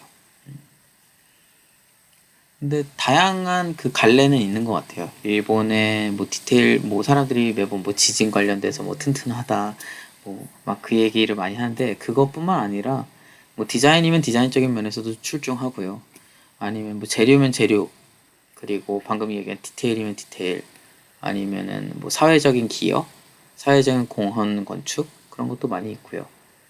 아니면 노인에 관련된 건축, 다양한 분야로 일본 건축이 뭐 활발하게 발달하고 있으니까 나는 이 분야를 조금 확실히 배우고 싶다라는 방향으로 와서 좋은 건축가를 컨택해서 일을 한다면 일할 때 조금 힘들 때 그게 다시 내가 힘들어도 이거 하러 왔지 라는 마음으로 계속 이어갈 수 있는 힘이 되는 것 같아요. 그럼 혹시 선배님께서는 좀 어느 정도 배우고 나시면 다시 한국어로 돌아올 계획도 있으신가요? 아, 네, 이제 저도 슬슬 좀 준비를 하고 있긴 해요. 네, 한국에 이제 좀 들어가서 내가 하고 싶은 내 디자인을 해볼까라는 생각을 갖고 있어요. 그런데, 음, 요즘에 조금 일본에서 일이 좀 여러 가지 생겨서 그 일을 좀 마무리하고 들어가야지라는 생각은 지금 하고 있습니다. 어, 그거거든요. 사실 저는 제, 그, 제가 일본에서 건축을 하는 것보다 한국에서 건축을 할 때 좀 더 가능성이 있지 않을까라는 생각을 했었어요. 네, 내가 일본에서 배운 요 스킬들과 이런 안목들을 갖고 한국에서 건축을 했을 때 좀 더 효과적으로 뭔가 발휘할 수 있지 않을까라는 생각을 했고 그게 한국 클라이언트들한테도 좀 먹히지 않을까라는 이제 혼자만의 좀 생각을 했었는데 솔직히 요즘에는 일본에서 일이 좀 들어오다 보니까 생각이 좀 바뀐 것도 있긴 해요. 그러니까 나만의 시장을 여기서 구축을 시킬 수 있다면 일본에서 해도 괜찮지 않을까? 그러니까 일본에서 스텝으로서 일하는 것은 상당히 좋습니다. 일본에서 건축 스텝으로 일하는 것은 만약에 좋은 사무실에 들어간다면 좋은 기회들이 많고요. 그 좋은 기회라는 것은 다양한 나의 개성을 뽐낼 수 있는 기회가 많아요. 그러니까 한국에서 음, 건축을 하게 되면 어쩔 수 없이 부동산이라는 한국에서는 이 건축물이 재산에 이제 이바지하다 보니까 뭔가 디자인을 조금 이상하게 하거나 조금 특이하게 하게 되면 이거 나중에 팔려요? 라는 질문이 올 수 있어요. 네. 이거 나중에 팔 때 문제 없어요? 그러다 보니까 그냥 좀 평범하게 해주세요. 라는 말이 올 수도 있거든요. 하지만 일본에서는 약간 그런 판다는 개념보다는 자기가 산다라는 개념이 더 강해요. 그러다 보니까 나한테 맞는 집. 나는 벽을 주황색으로 칠하고 싶어요. 그럼 주황색으로 칠하는 거예요. 그러면은 네. 달라지는 거죠, 거기서부터. 네. 음, 이제 그런 개성적인 집들을 건축가들이 할 수 있는 기회가 많아요. 이건 단순히 뭐 색의 그런 게 아니고 형태, 구조, 뭐 재료. 네. 그러다 보니까 건축가 입장에선 재밌죠. 할 수 있는 것들이 많다 보니까. 네. 그 아파트만 하는 것도 아니고 주택도 할 수 있는 기회도 많으니까. 네. 그러다 보니까 일본에서는 그렇게 누가 일을 따와준다면 스텝으로서는 재밌게 건축을 할 수 있어요. 그 다음에 만들어주는 사람들도 잘 만들어줘요. 아까 이야기한 시공사들도 도면만 그려주면 그렇게 만들어줘요. 그러니까 얼마나 음, 건축가가 신나요. 하지만 이제 여기서 내 이름으로 내 디자인 사무실을 한다면 그때부터는 이제 말이 좀 달라져요. 네, 음, 클라이언트가 외국 건축가를 믿고 자기 돈 뭐 한 10억에서 20억 갖고 와가지고 집을 져달라? 쉽지 않을 거예요. 왜냐면 이 네. 사람의 보증되어 있는 그 신뢰도가 어느 정도인지 모르니까요. 왜냐면 네. 어쨌든 외국인이라고 하면은 그런 건축법 관련된 거라든지 그 일본 문화, 그냥 클라이언트와 말을 할 때만 해도 그 아까 이야기한 비즈니스 일본어를 사용하지 않으면 거기서 일단 신뢰는 깨져요. 네, 이 친구는 비즈니스 일본어를 할 수 있는 친구가 아니구나. 네. 그러다 보니까 그런 신뢰관계를 어떻게 형성할지가 이제 그 대표로서 상당히 힘이 들죠. 그러면 그 시장을 어떻게 뚫을 수 있을지. 이제 그런 고민을 하다 보니까 이제 저는 한국으로 돌아갈까라는 생각을 했었는데, 최근에는 어, 일본에서 일을 해보는 것도 뭔가 잠깐이라도 조금 해볼까라는 생각을 조금은 지금 하고 있습니다. 네. 네, 저도 지금 약간 왔다 갔다 하는 지금 시기예요. 네. 음, 그렇습니다. 네. 어, 시간이 다 된 것 같아서. 아, 네, 줌 시간이 이제 거의 다 된 것 같네요. 오늘 네. 민기 친구랑 얘기를 좀 해봤는데, 이렇게 연락을 줘서 너무 고마워요. 그래서 이렇게 저도 한번 정리를 할 수 있었던 네, 시간이었습니다. 아, 네. 마지막 1분 30초 남았는데 1분 30초 동안 지금 하고 있는 프로젝트 조금만 얘기해 줄 수 있어요? 약간 궁금했어가지고. 저 이제 졸업 작품으로는 제가 고향이 대구인데 네네. 대구에 있는 습지에 탄소 포집이라는 기술을 사용하는 공장을 어, 설계했어요. 아, 공장이요? 네. 네, 이제 어, 공기 중에 탄소를 포집해서 이제 다시 땅 속으로 흘려보내는 기술인데 음, 이게 이제 지역 사회 경제에도 도움이 되고 어, 환경도 되는 시스템이라 그런 쪽으로 설계하고 있습니다. 뭔가 큰 프로젝트네요. 뭔가 네, 이거는 규모가 예, 뭔가 잘 하면은 나중에 진짜 사회적으로도 뭔가 그 실제로 사용할 수 있는 아이디어가 좀 나올 수도 있겠네요. 네, 네, 그렇습니다. 알겠습니다. 응원하겠습니다. 오늘 정말 감사드립니다. 네, 도움이 됐길 바래요. 네, 너무 감사합니다. 너무 힘들다고만 얘기한 것 같아가지고 아니, 좋은 것도 많아요. 재밌는 것도 많아요. 네, 네, 네, 좋은 거 많습니다. 네, 네, 감사합니다. 네, 오늘 수고 많이 했어요. 네.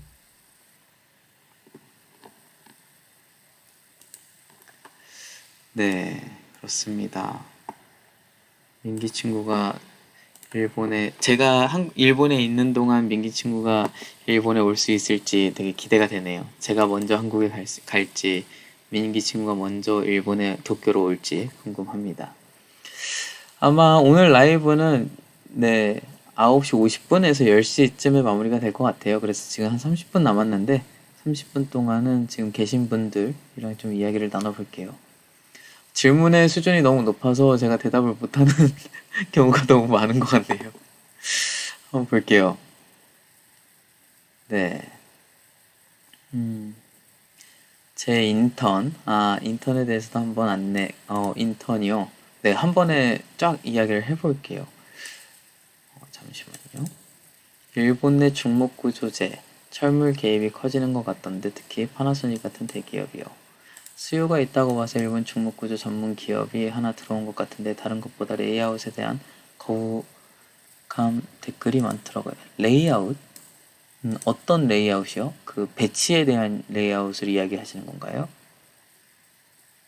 일본 건축 유학과 취업 등에 관련해서 궁금한 것이 있는데 메일로 일본 건축 유학과 취업 관련해서 질문 사실 오늘 이 목적으로 이 라이브를 만들었는데요.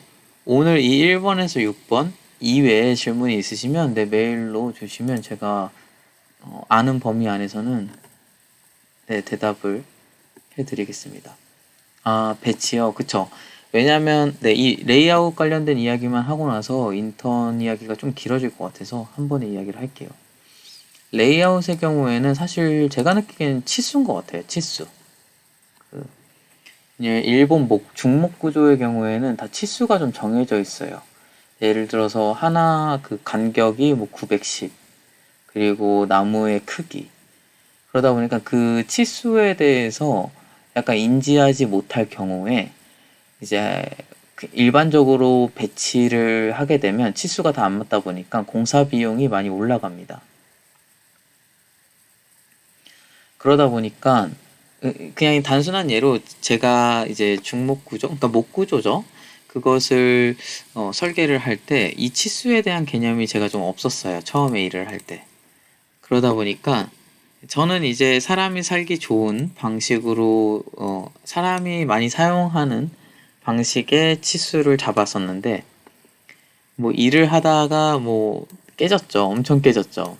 그 시공사분들이랑 이렇게 미팅을 하다가 치수를 모른다는 것에 대해서 많이 조금 도면을 수정하는 계기가 생겼었습니다. 근데 방금 이야기한 일본 중목구조 전문 기업과 일을 할 때 이 치수를 모른다면 아마 일하기가 쉽지 않을 거예요. 네. 그러니까 뭐 화장실의 크기, 복도의 크기, 안방의 크기, 뭐 리빙룸의 크기, 현관의 크기 이런 크기들을 어느 정도 갖고 치수를 갖고 일을 하셔야 됩니다. 그래야지 그러니까 기둥 간격과 기둥과 기둥 사이에 들어가는 판재 재료의 간격들이 공장에서 찍어져 나오는 간격들이 다 정해져 있잖아요. 근데 만약에 그 사이즈를 알지 못하면 다 재단을 해야 되는 일이 생겨요. 그럼 예를 들어서 그 아까 이야기한 중심축 910, 910을 잡은 것은 그 안에 들어가는 판재의 크기가 그 910, 910에 맞는 건데 예를 들어서 제가 치수를 120으로 잡았어요. 1200으로. 네, 그러면 1200으로 잡게 되면은 290을 잘라야 되잖아요. 그러면 굳이 그 290이란 치수가 필요한 건지 디자인으로서 그거에 대한 판단이 또 필요한 거고요. 하여튼 네, 그런 식으로 치수가 되게 중요해요. 중목 구조나 목 구조의 건축의 경우에는. 그래서 그 부분들이 아마 이제 한국 회사와 뭐 일본의 그 전문 기업과 이야기할 때 그 부분이 잘 숙지된 상태에서 일을 한다면 큰 문제가 없을 것 같습니다. 그리고 이제 인턴의 경우에는요, 그쵸. 저도 몰랐는데 제가 인턴을 여러 곳에서 좀 한 것 같더라고요. 나중에 보니까. 근데 또 여기서 도쿄에서 만난 친구들 보면 저보다 인턴을 훨씬 더 또 많이 하는 친구들도 봤는데 저는 일단 한국에서는 그 코마라는 이은석 교수님이라는 곳에서 인턴을 했고요. 다음에 거기서 도쿄로 넘어와서 도쿄에서는 처음에는 이제 저희 교수님 사무실에서 인턴이라기보다는 그냥 바쁠 때 잠깐 가서 도와줬어요. 나스카라는 사무실인데, 네, 그 후루야 노부야키라는 그래서 거기서 조금 하다가 정말 잠깐 했죠. 거의 안 했죠. 예, 잠깐 도와준 거죠. 그리고 그 다음에는 저 이제 시게루반 사무실에서 인턴을 3개월 정도 하고요. 거기선 정말 재밌게 많은 친구들과 좋은 스태프들과 같이 일을 했던 것 같아요. 그래서 저한테는 정말 너무 좋은 기억이었고요. 그리고 나서는 이제 도요이토 쪽에서 잠깐 했어요. 이제 거기서는 재밌었던 건 이제 한국 콩페티션 하나 할 수 있는 기회가 있어서 약간 그냥 일반적인 인턴으로 일을 하게 되면은 조금 잡일, 이제 모델 만들고 뭐 간단한 뭐 포토샵이라든지 간단한 도면 정도 그리는 건데, 이제 콤페티션, 한국 콤페티션을 하게 되다 보니까 조금 더 여러 가지 일들을 할 수 있어서 재밌었던 기억이었던 것 같아요. 이제 그러고 나서는 인턴을 이제는 좀 그만해야겠다라는 생각을 했다가, 이 연구실에 있는데 연구실 조교가 갑자기 토모유키 쿠로카와라고 그 헤르족이랑 쿠마겐쿠 출신의 건축가가 있는데, 거기서 급하게 좀 도면을 그려줄 수 있는 친구를 찾는다라고 해서 거기서 잠깐 일을 했던 것 같아요. 근데 이제 거기서 일을 하다가 이분은 도쿄 공대 출신이어가지고 거기서 그 일본과 그 스위스 건축 협회가 있어요. JSAA라고. 근데 그래서 거기서 이제 이시타 켄타로라는 지금 제가 몸담았던 사무실의 보스를 알게 됐어요. 그 협회를 하면서. 그래서 이 사람의 이력을 보니까 이제 헤르족이랑 이제 시게루반 출신이어서 제가 너무나도 좋아하는 두 건축가의 사무실에서 일했던 사람의 사무실은 어떨까라는 생각으로 이제 이곳에서 일을 하게 된 것 같아요. 네. 타이밍이 정말 좋았던 것 같아요. 오늘 민기 친구랑 여러 가지 이야기를 했는데, 그 취직의 경우에는 정말 타이밍이 가장 중요해요. 특히나 아뜰리에의 경우에는. 네. 그래서 제가 키아스에 있는 동안에도 음, 막 여러 일본 그 건축 경력 친구들이 지원을 하고 뭐 면접을 보고 하는데 조금 이렇게 들어오기가 어려워 보이는 것 같아요. 근데 제가 들어갈 때는 그렇게 어려워 보이지 않았거든요. 왜냐면 그때는 정말 일이 많았는데 사람이 없다 보니까 빨리 한 명이라도 더 뽑아야 되는 상태였어가지고 제가 들어갈 때 한 번에 세 명을 뽑았어요. 그래서 그렇게 어렵지 않게 들어갔었는데, 그 이후에 한 2년, 3년 동안에는 한 명 뽑는데도 엄청 신중하게 한 명 한 명 뽑더라고요. 네. 그런 거 보니까 정말 타이밍이 중요했던 것 같아요. 그렇습니다. 질문에 대한 좀 답이 됐을까요?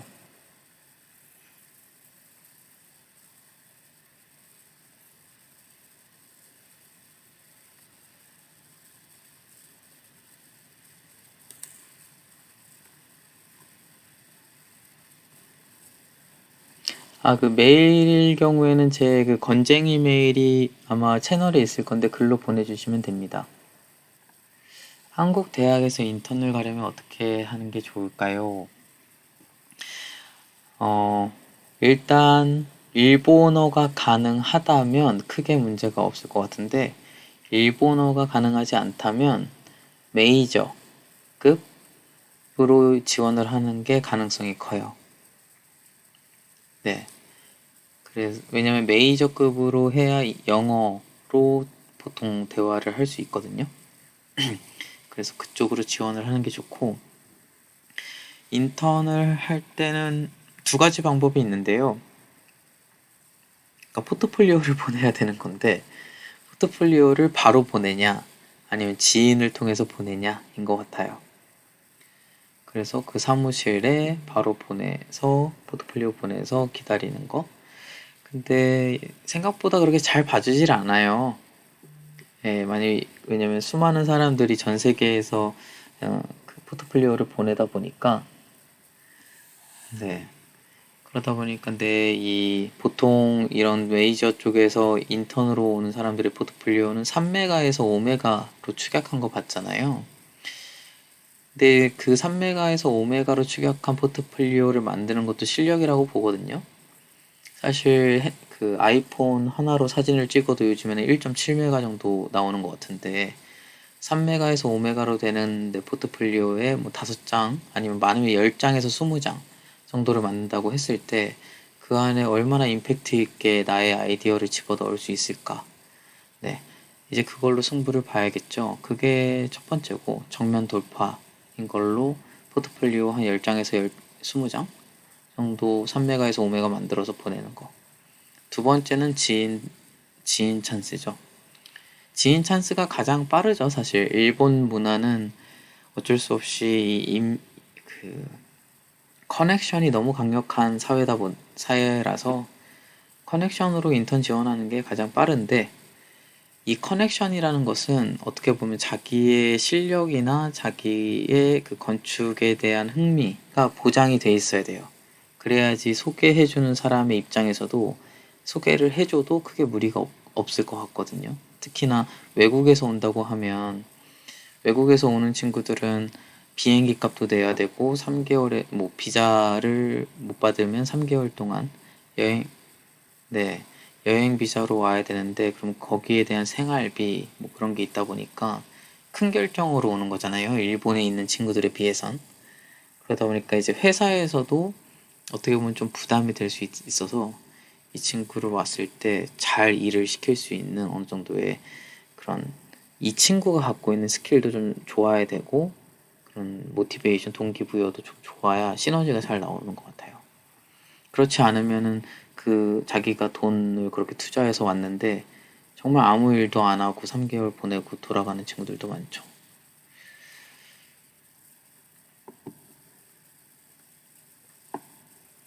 일본 현지에서 하세가와고와 준야 이시가미 사이에서 누가 더 잘 나가나요? 둘 다 잘 나가요. 네. 누가 더 잘 나가냐? 어려운 질문이네요. 이거에 대한 대답은 이렇게 말씀드릴 수 있을 것 같아요. 지금 제가 바라보는 일본 젊은 건축가의 6세대라고 볼게요. 5세대? 단계, 키쿠타케, 또 안도타다, 3, 4, 5세대인 것 같네요. 이 고 하세가와고랑 준야 이시가미가 저는 5세대 건축가, 그 젊은 현대 건축가라고 보는데, 그 5세대 젊은 건축가의 메인, 가장 중심축을 잡고 있는 두 건축가라고 말할 수 있을 것 같아요. 네, 지금 레오나르도 님이 말해준 거가 어떻게 보면 거의 정답인 것 같아요. 그러니까 정답이라기보다는 조금 다 저런 식으로 이야기하는 것 같아요, 다들. 약간 이시가미가 사실 주택으로서 우리들한테 선보인 프로젝트는 거의 없죠. 근데 하세가오는 주택으로서 선보인 프로젝트가 많죠. 건축의 저는 기본은 주택이라고 생각을 해요. 사람들이 살 수 있는 공간. 근데 그 주택이라는 공간은 되게 편안해야 되잖아요. 호텔도 아닌 거고, 그렇다고 해서 또 별장도 아닌 거고. 매일 살아야 되는 곳인데 그 공간을 어떻게 잘 만들어줄 수 있는가가 되게 중요한 거라고 저는 생각을 해요. 저는 건축을 할 때 항상 그 생각을 하는데, 그런 걸 봤을 때 하세가와고는 그런 주택 속에서 일반적이지 않은 주택을 많이 설계를 해요. 그게 이 사람의 가장 큰 힘이라고 전 봐요. 네, 되게 재밌어요. 하세가와고 건축을 보면. 일반적인 것 같은데 일반적이지 않아요. 근데 준야이 시가미는 일반적이지 않아요. 그냥 난 놈이죠. 약간 다른 라인에 있죠. 다른 세계에 있죠. 약간 우리가 알고 있는 일반 건축 그 스트림에 벗어나 있는 사람? 그래서 좀 다른 곳에서 달려가고 있는 약간 예술가 같은 느낌의 건축을 많이 하는 것 같아요. 그러니까 이시가미의 건축을 보면은, 와, 대단하다. 어떻게 이런 생각을 했지? 아니면 어떻게 이런 시도를 했지? 라는 생각을 많이 하고, 제가 이시가미를 바라봤을 때 가장 크게 느끼는 것은 어떻게 클라이언트를 설득했지예요. 이런 아이디어를 어떻게 뽑았지보다 어떻게 클라이언트한테 이 아이디어를 설득시켰지? 네. 저는 이시가미 프로젝트를 보면 항상 그 생각이 제일 강하게 드는 것 같아요. 왜냐면 그런 생각을 누군가는 할 것 같거든요. 예를 들어서 뭐 교회, 그 중국에 한 건가요? 그 폭 3m에 높이 40m였나? 그런 아이디어를 누군가는 낼 수 있을 것 같거든요. 근데 그걸 냈을 때 클라이언트한테 이거 어때요? 라고 했을 때 클라이언트가 이렇게까지 해야 돼요? 라는 질문을 했을 때 이렇게까지 해야 합니다. 이번 교회는요. 이 사람의 말의 힘이 클라이언트한테 먹힐 수 있다는 게 이시가미의 가장 큰 대단함이라고 저는 봐요. 그쵸. 저는 재진 맡김인데. 일본 건축 설계 석사 조리 취업에 메리트가 있는 편인가요? 그쵸? 음, 건축 설계 석사 조리 취업의 메리트가 네, 취업의 메리트가 있습니다. 일단 일본에서는 한국은 5 플러스인가요? 5년제잖아요. 근데 일본은 4년제가 많아요. 와세다의 경우에도 4 플러스이고요. 그러다 보니까 4년제 학부생으로서는 사실 좀 부족하다고 많이 판단을 해요. 설계 사무실, 특히 아뜰리에에서는. 그러다 보니까 석사 졸업생을 더 우대하죠. 그리고 석사라는 것은 단순하게 뭐 학교에서 2년 정도 공부를 한다는 게 아니고, 일본에서는 연구실로 소속이 되기 때문에 그 연구실의 색깔을 입혀서 나중에 사회 필드에 나가거든요. 그렇게 됐을 때 그 연구실이 갖고 있는 힘이 있어요, 힘. 예를 들어서 그 교수님이 아까 이야기한 커넥션이 될 수도 있는 거고, 네. 그리고 그 교수님이 명함이 돼요, 결국엔. 이제 저의 경우에도 사실, 저희 교수님의 명함으로 제가 아까 이야기한 인턴, 그런 좋은 사무실에서 인턴을 할 수 있었던 기회가 된 거였죠. 아, 그 후리야 노부아키 교수님 연구실이구나. 그러면은 약간 보증이 돼요.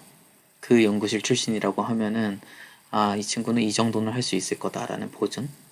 그러다 보니까 조금 거기서 메리트가 있고, 그게 나중에 취업할 때 당연히 영향을 주죠.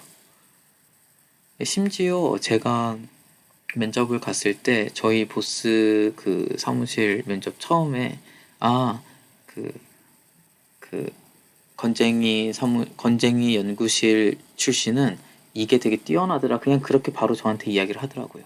뭐 발표력이 뛰어나더라. 막 이런 식으로 얘기를 하더라고요. 그런 걸 봤을 때 내가 누군지도 이야기를 안 했는데도 이미 이 사람은 우리 연구실에 대한 분위기를 알고 있구나라는 게 되게 신기했어요. 그러다 보니까 그런 부분에서 석사 졸업은 메리트가 있는 것 같아요. 왜냐면 학부 졸업이라고 하면 방금 이야기한 이런 명함을 낼 수는 없거든요. 바로. 네. 주택을 못하는 게 아니라 안 하는 걸까요? 그럴 수도 있어요. 아마 준야 이시가미는 프로젝트를 골라가면서 할 수 있는 레벨이지 않을까요? 네. 근데 재밌는 주택 프로젝트가 들어오면 당연히 할 것 같아요. 예.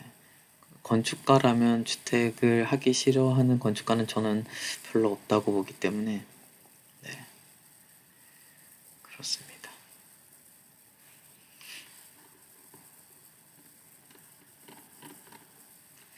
저희 전원 다 건축하시는 분인가 봐요. 이, 바람직합니다. 네, 좋은 것 같습니다.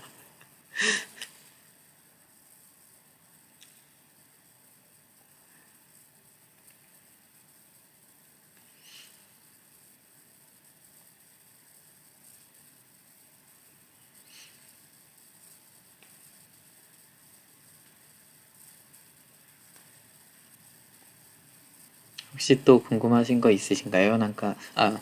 그, 꼭 건축이 아니어도, 네, 좋을 것 같습니다.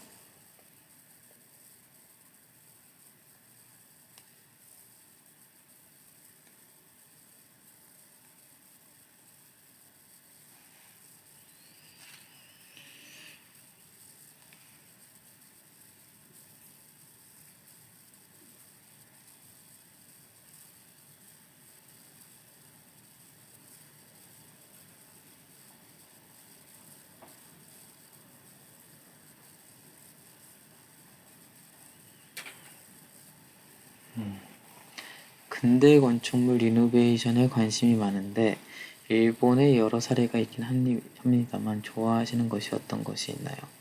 근대 건축물 리노베이션.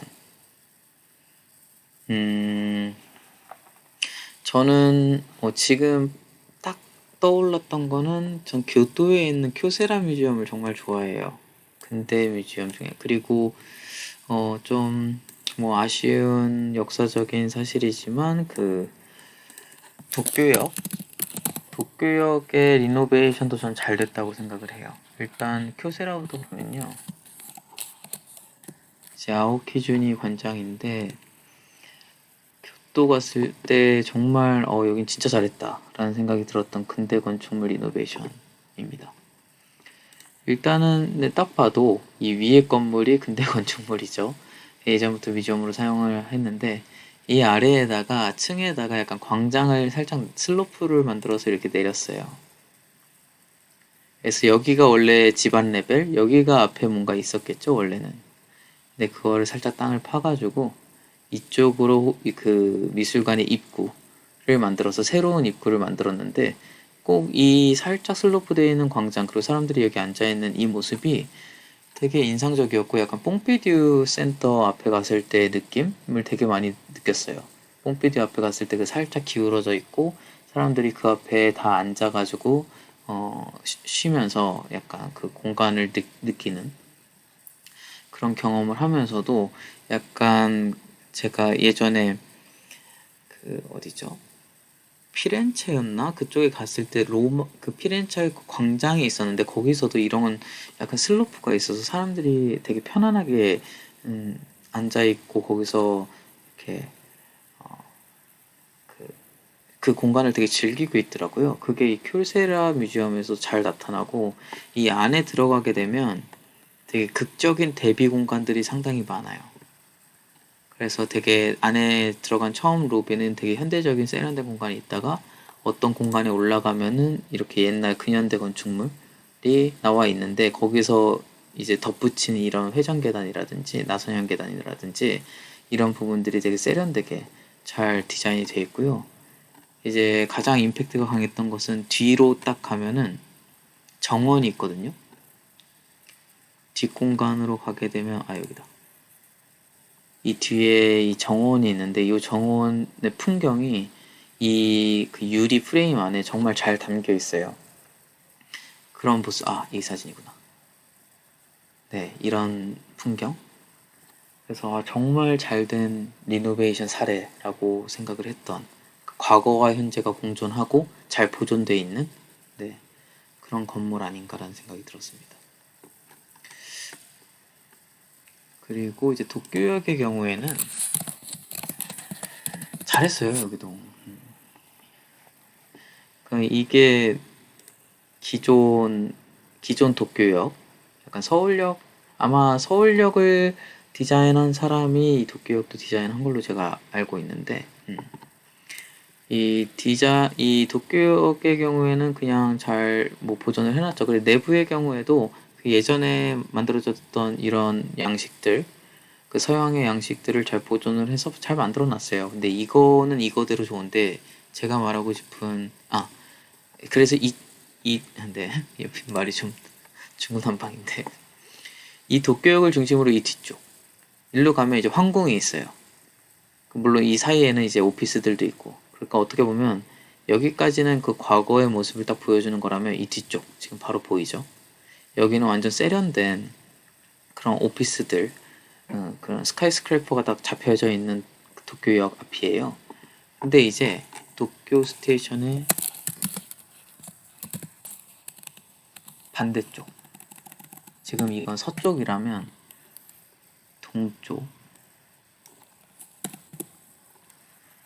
동쪽을 보게 되면은 요런 모습이에요. 요런 모습. 사진이 좀 잘 보이나요? 실제로 보면 되게 멋있는데 요런 모습이거든요. 그러니까 이 도쿄역이라는 곳에는 두 가지의 얼굴이 있어요. 과거와 현재. 그래서 오른쪽으로 가게 되면은 아까 이야기한 이런 현대적인 스카이스크래퍼가 잡혀져 있고 현대적인 아주 편리한 도쿄역이 이렇게 잡혀 있습니다. 그래서 이 앞에는 그 버스들도 있고요. 역도 복잡한 역이 있죠. 근데 제가 여기가 잘했다고 생각하는 것은 사실 이 캐노피가 없다고 생각하면 여기 그냥 2층 건물이거든요. 어떻게 보면 되게 볼품없을 것 같은 이 높은 건물들 사이에 있는 되게 낮은 일반적인 역으로서 보이지 않을까 싶은데 이 앞에다가 거의 한 2개 층 올라가는 캐노피를 이렇게 설치를 해놨어요. 그러다 보니까 건물의 형태도 엄청 커 보이면서 이 수직적인 건물에서 상당히 수평적인 건물로서 이렇게 보이는데 좋은 것은 캐노피가 있다 보니까 이 앞이 하나의 약간 광장처럼 만들어져요. 그래서 비가 오거나 그럴 때도 사람들이 여길 걸어 다닐 수도 있고, 이제 역 앞이다 보니까 약간 버스 정류장이라든지 약간 사람들이 붐비는 경우들이 많은데, 이 앞에서 활동을 할 수 있는 공간을 만들어 놨습니다. 이런 부분이 상당히 센스 있게 잘 디자인된 사례 아닌가. 그래서 서울역을 보면서 항상 매번 아쉬워합니다. 저는 도쿄역을 보면서, 야, 서울역도 좀 더 뭔가 좀 재밌는 제스처와 좀 더 편의성에 맞게 디자인이 잘 되었다면 얼마나 좋을까라는 그냥 혼자만의 생각을 해봅니다. 약간 이런 캐노피예요.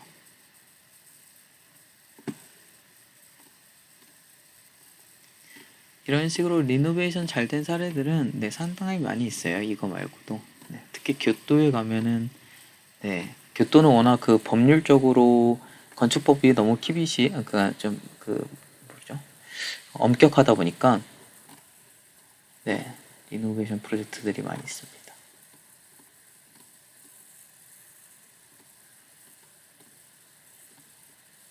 얘기하면서 하나 머릿속에 딱 스쳐간 좋은 리노베이션 프로젝트가 있었는데 갑자기 까먹었어요. 생각나면 다시 이야기를 하겠습니다.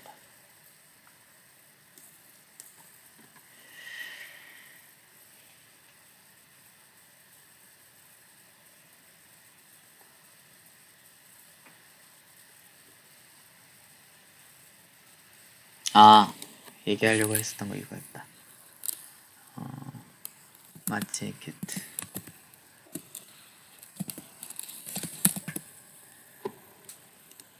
제가 정말 좋아하는 리노베이션 사례인데요. 여기 같은 경우는 역이에요. 역. 만세이밭이라는 역이었는데 이 근처에 이제 칸다역이라든지 그 아키하바라 역이 있어서 이 만세이밭이 역을 사용하지 않게 됐어요. 그러니까 이 철로가 그냥 놀게 되니까 이 철로를 어떻게 할까? 네, 아키하바라 맞습니다.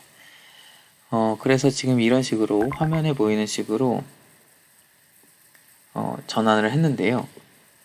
제가 이곳이 좋다고 생각한 것은 아키하바라라고 하면 네, 그쵸. 인상적이죠.